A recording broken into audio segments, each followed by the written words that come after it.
The room went quiet before anyone understood why. It was October 1962, backstage at the Star Club in Hamburg, Germany. A dressing room with bare bulbs burning yellow, cigarette smoke hanging so thick you could press your hand into it and leave a mark. The muffled roar of a crowd still bleeding through the walls. The Beatles had just walked off the stage. John Lennon was talking.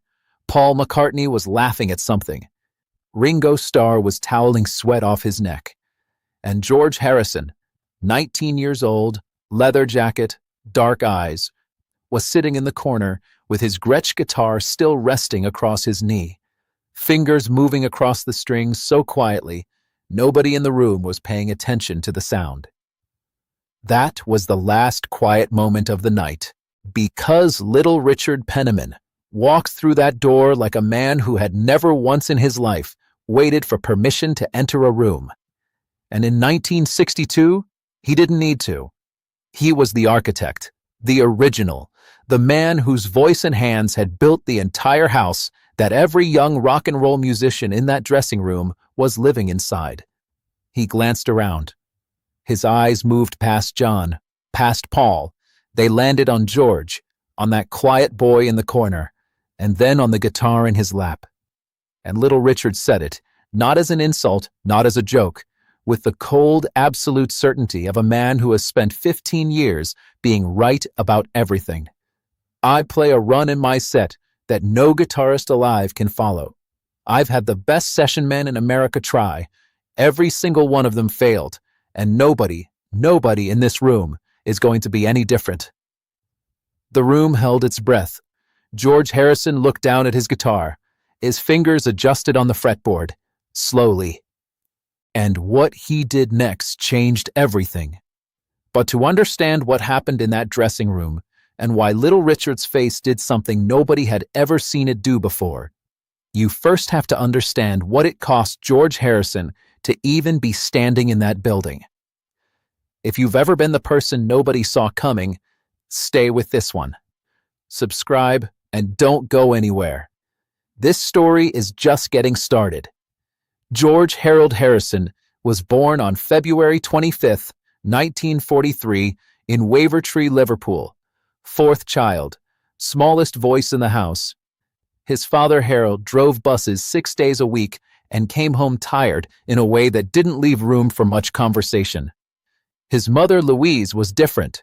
She read tea leaves, believed in things that couldn't be measured, trusted the unseen in a way that made the people around her uncomfortable, and made George quietly certain that the most important things in any room were usually the things nobody was looking at.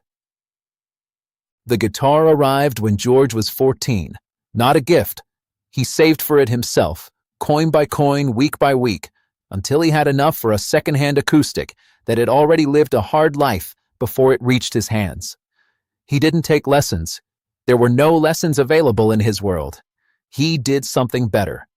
He sat with American records, Chuck Berry, Little Richard, Scotty Moore, and slowed them down on the family turntable until the individual notes separated from each other like threads pulling apart.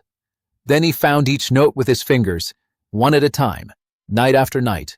No teacher, no audience, no one watching, and no one grading. Just the guitar and the dark bedroom and the sound getting cleaner every single time. He joined the Quarrymen at 15. Paul McCartney brought him to meet John Lennon, and John, 17 years old, already the most certain person in any room he entered, listened to George play and said yes, not warmly, practically, because the playing was too good to turn away, and John Lennon had always been smart enough to recognize a tool he needed. From that first yes, the hierarchy was established, and it never really changed. John wrote, Paul wrote. John and Paul gave interviews. John and Paul were the story the newspapers told about the Beatles. George played guitar. The press labeled him the quiet Beatle, as though quiet were a character flaw, rather than a form of discipline so refined it looked like absence. But here is what nobody in that hierarchy understood. While John was talking and Paul was charming photographers, George was in his bedroom, dismantling Little Richard's guitar lines, note by note, from records that had been pressed in Macon, Georgia, and traveled to Liverpool like sacred contraband. He had been playing Little Richard's music for 3 years before he ever stood in the same room as the man. And the first time he did, 6 months before Hamburg, in a moment that history almost forgot entirely, Little Richard said something to George that would detonate in that Star Club dressing room like a slow fuse finally finding the charge. By 1962, Little Richard Penniman had already changed the world twice and walked away from it once. The first time he changed it, he was 22 years old and recording Tutti Frutti in a New Orleans studio. And the engineer didn't know what to do with what he was hearing, because nothing in the equipment manual accounted for a human being who played and sang the way Richard did. That record didn't just sell, it rearranged something in the atmosphere. It told an entire generation of young people in Liverpool, in London, in Hamburg, in every city where American records arrived like messages from another planet, that music could be physically dangerous, that it could move through your body before your mind had time to form an opinion about it. The second time he changed it, he walked away from it completely. October 1957, mid-tour. Richard looked out the window of an airplane somewhere over the Pacific Ocean and saw the engine catch fire and made a deal with God right there at 30,000 feet. If this plane lands safely, he was done with rock and roll. The plane landed. Richard kept his word. He enrolled in seminary, gave his jewelry to strangers on the street, and spent 3 years trying to become a different man than the one the music had made him. But the music wouldn't release him. By 1962, he was back, touring Europe, playing the same stages as these young British groups who had built their entire musical vocabularies out of records he had made before some of them were old enough to shave. He wasn't bitter exactly, but he was watchful. He knew what he had given the world, and he knew the world had a short memory about where things came from, which is the context you need for what happened in April of 1962, 6 months before Hamburg, when the Beatles and Little Richard shared a bill at the Tower Ballroom in New Brighton, Liverpool. Paul McCartney arrived that night practically levitating. He had been imitating Richard's vocal scream since he was 16 years old, and standing this close to the original felt to Paul like standing next to a force of nature. John positioned himself where he could be seen. Ringo found a corner, and George Harrison stood at the side of the stage and watched Little Richard's hands. Not his face, not the performance, his hands. Specifically the way his right hand moved during the guitar runs between piano lines, the speed of it, the pressure, the way certain notes bent slightly before they landed, like a question leaning into its own answer. Little Richard noticed George watching, and he sensed something sharp, the tone of a man deciding in real time whether the attention aimed at him was admiration or competition. What Richard said, and what George quietly answered, set the fuse that would explode 6 months later in that Hamburg dressing room. And the person who overheard that exchange said afterward they knew immediately that something had just been put into motion that wasn't finished yet. We're about to get to the moment this whole story has been building toward. Subscribe if you haven't already, because what happens next in that Star Club dressing room is something nobody in that room ever forgot for the rest of their lives. Little Richard picked up a guitar from the corner of the dressing room the way a king lifts a scepter, without looking at it, without needing to, because the relationship between his hands and any stringed instrument in his vicinity was already settled business.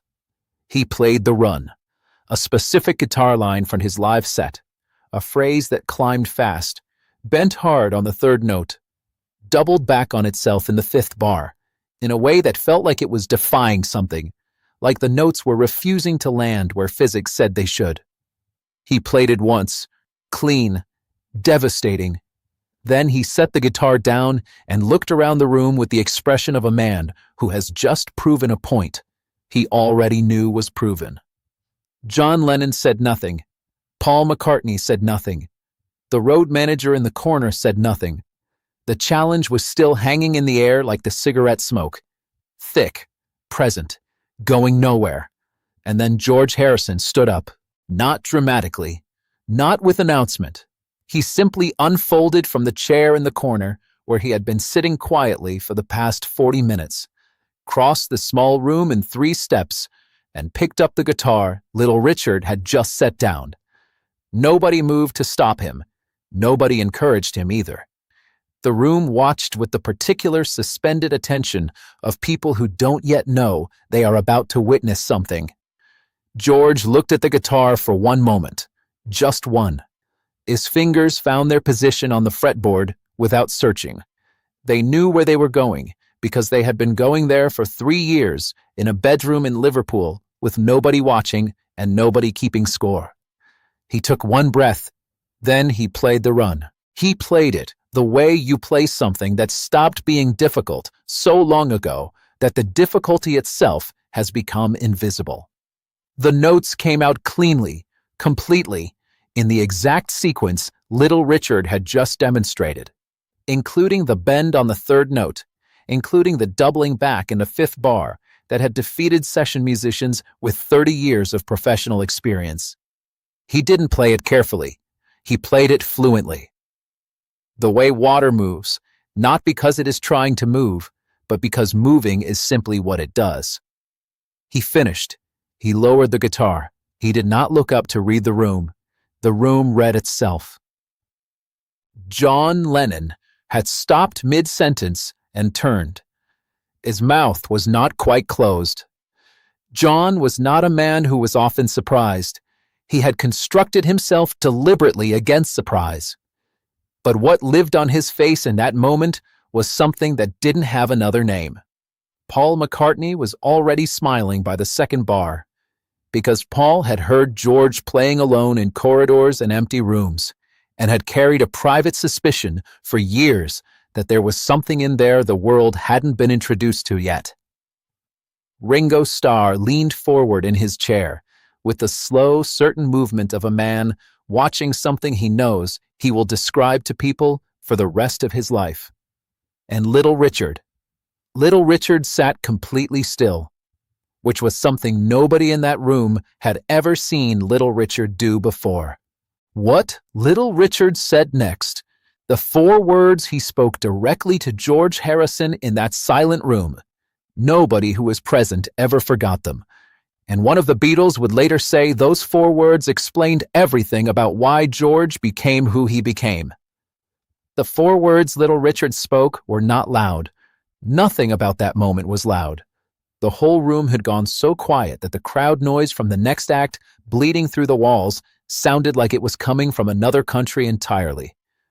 Richard looked at George Harrison, really looked, the way he hadn't quite looked before. The way you look at something once you've stopped assuming you already know what it is. And he said it simply, without performance, without the theatrical delivery that colored almost everything else Little Richard ever said in his life. You were paying attention. Not a compliment exactly. Something heavier than a compliment, a recognition, the acknowledgement one serious musician gives another when the evidence can no longer be argued with.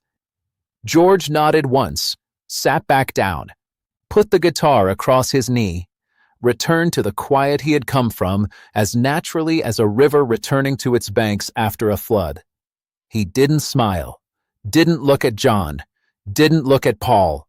The moment belonged to him, and he had absolutely no need to perform his ownership of it. Little Richard pulled John Lennon into the hallway 30 minutes later. Not Paul, John.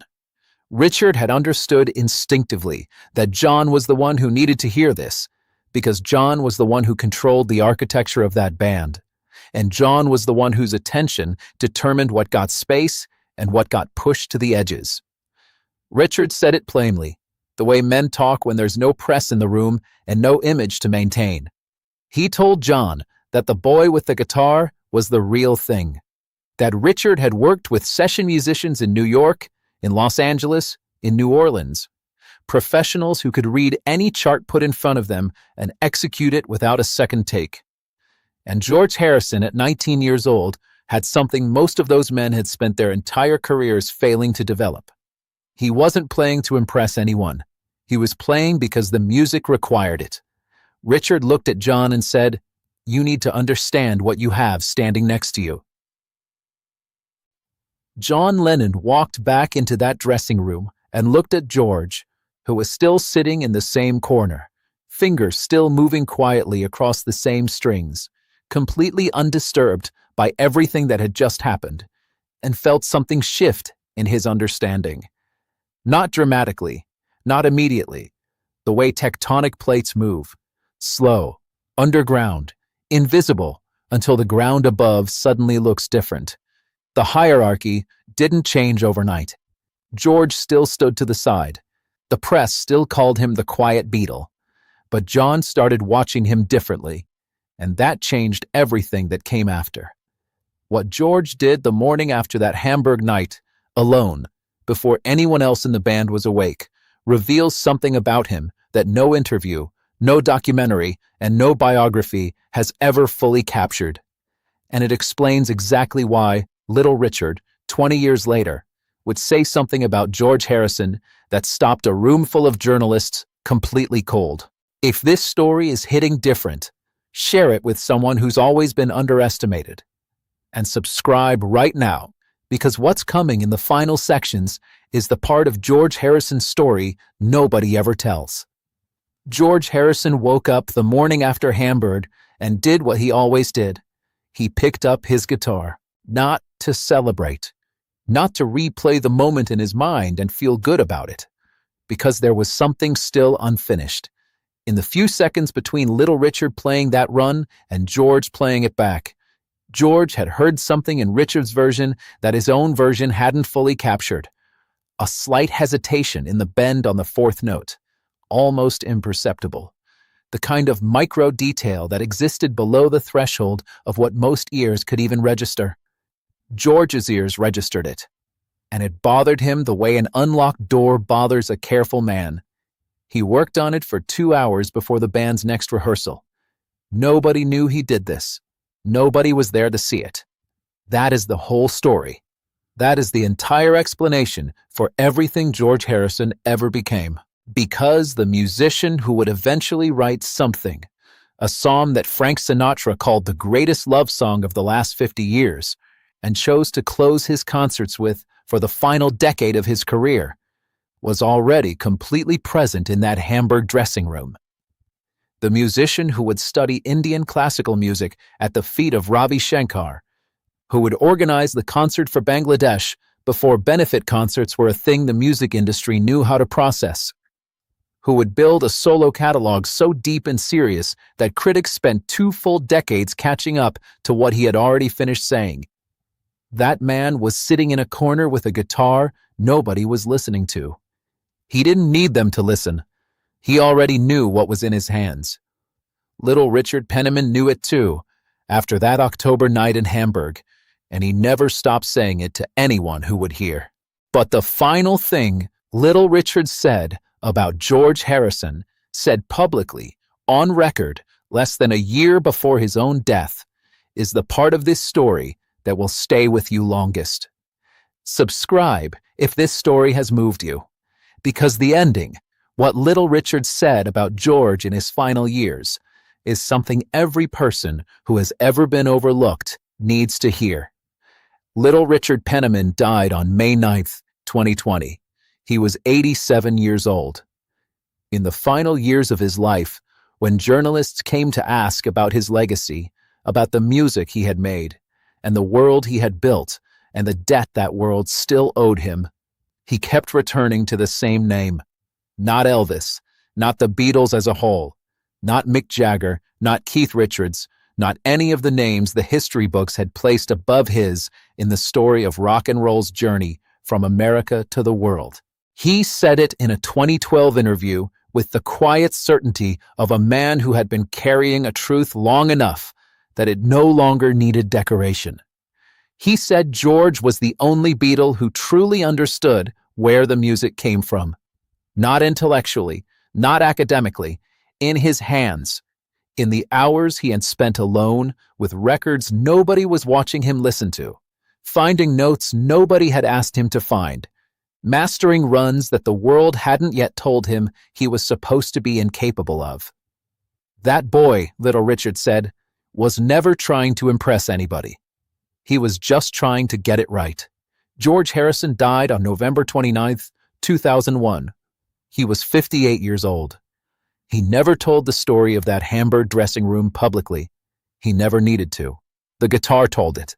Every note he ever played in his life told it, quietly, completely, without once looking up to see if anyone was paying attention.